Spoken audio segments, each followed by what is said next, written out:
Muscles of the upper and lower limbs by Group 71 in Anatomy 100. We will begin our presentation with the introduction of appendicular muscles, followed by muscles of the upper limbs. We will then examine the anatomy behind Major League Baseball player Madison Bumgarner's pitch.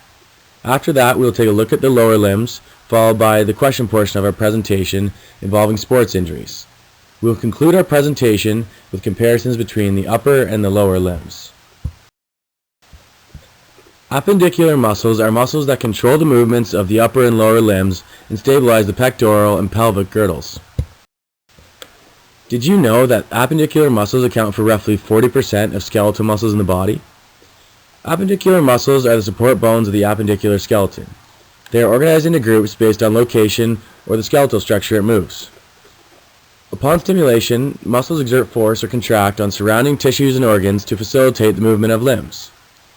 Appendicular muscles have two main functions: movement and locomotion, and maintaining posture and position.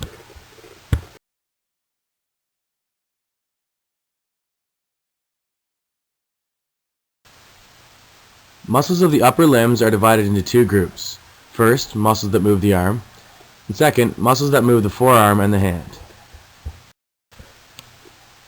We will now discuss the muscles that move the arm, their origin, and the actions they are capable of. First is the latissimus dorsi. Its origin is at the spinous processes of T7 to T12. The latissimus dorsi has the ability to contract, adduct, and medially rotate the arm. The pectoralis major's origin lies at the medial clavicle. It is capable of extending, adducting, and medially rotating. The deltoid's origin lies at the acromial end of the clavicle.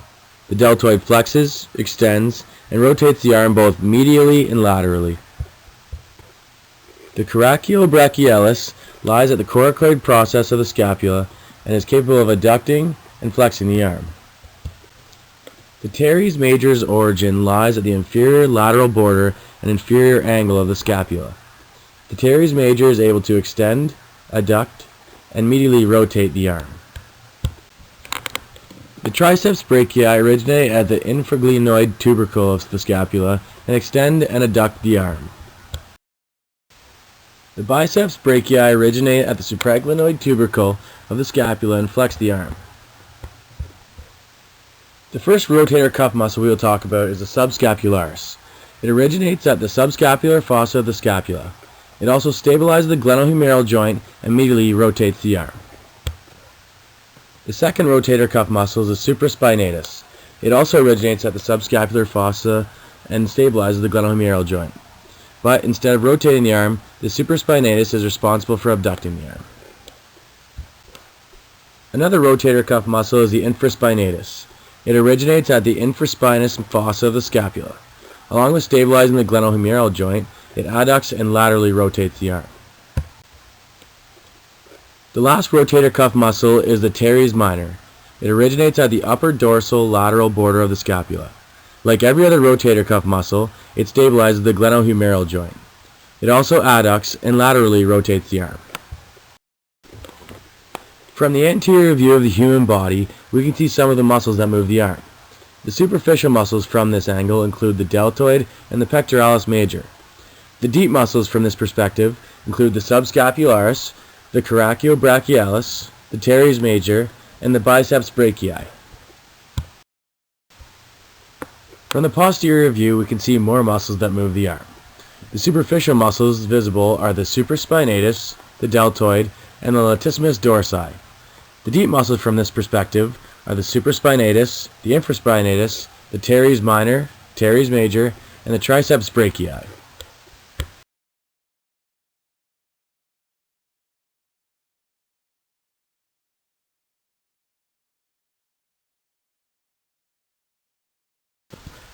In these images, we see Madison Bumgarner's pitch broken down at 3 different seconds.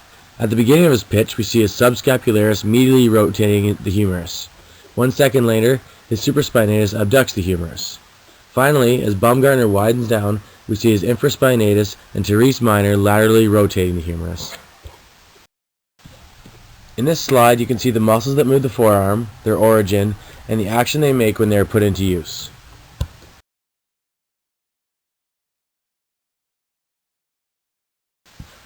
The muscles in the elbow joint are capable of 4 different types of movement: extension, flexion, pronation, and supination.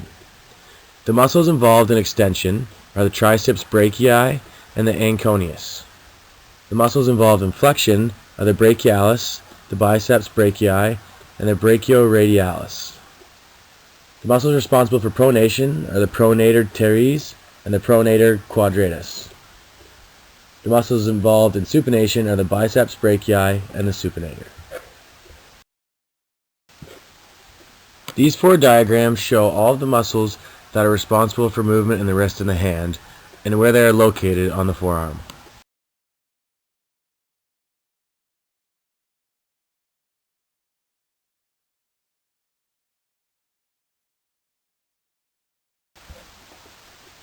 The muscles at the hip joint are capable of 6 different types of movement, including abduction, adduction, extension, flexion, lateral rotation, and medial rotation.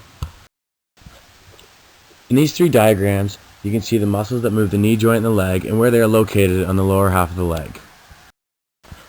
The muscles in the quadriceps femoris are responsible for the extension of the leg and are all very similar, whereas the muscles responsible for the flexion of the leg are all much more diverse. A groin pull can be very common across many different types of sports. In our question time, we will look into what movements could cause a groin pull and what muscles will be affected. Groin pulls are caused by tears, strains, or stretches of the medial muscles of the thigh. These are the adductor muscles and or the iliopsoas. Movements causing this injury involve rapid accelerations or side-to-side movements. Though there are similarities between the upper and lower limbs, there are many functional differences. In our presentation, we are going to look at rotational differences, differences in endurance, and elbow movement versus lower leg movement. The deltoid in the upper arm allows for external rotation. The functional capability of this muscle, along with the freely rotatable characteristics of the glenohumeral joint, is what manifests more rotation in the upper limb as compared to the lower limb. One of the main functions of the lower limb is to bear the weight of the rest of the body. With this comes a great need for stability. Although the muscles of the lower limb are much larger than the upper limb, they are slightly more limited in their movements. Due to the different attachment and insertion points, the lower limb tends to have more of an abducting and adducting movement instead of a rotational movement. Different muscles display different compositions and proportions of the fibers inside them. Since there are clearly different muscles in both the upper and lower limbs, this means that there is different compositions of the fibers within these muscles. Considering that different muscle fiber types have many functional differences, this leads to some having greater endurance. Muscles with greater concentration of type 1 fibers are less susceptible to fatigue. Type 2A and B can endure activity for as long as their fiber counterpart. The difference in muscle composition of the upper and lower limbs leads to different abilities and movement. Smaller muscles surrounding the forearm result in more movement. The elbow is a hinge joint surrounded by muscles that flex, extend, pronate, and supinate. Although the knee has muscles that flex and extend, it does not have muscles with the ability to pronate and supinate.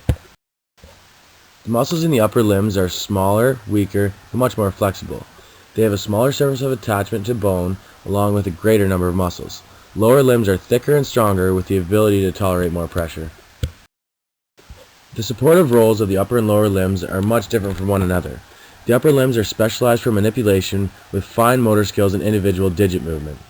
They have a sense of dexterity, whereas lower limbs have a sense of strength and steadiness, and are specialized for weight bearing, balance, and locomotion. In the upper limbs, you will find 5 different types of movements, including adduction, extension, flexion, lateral rotation, and medial rotation. In the lower limbs, you will find all 5 of these, plus one more, which is abduction.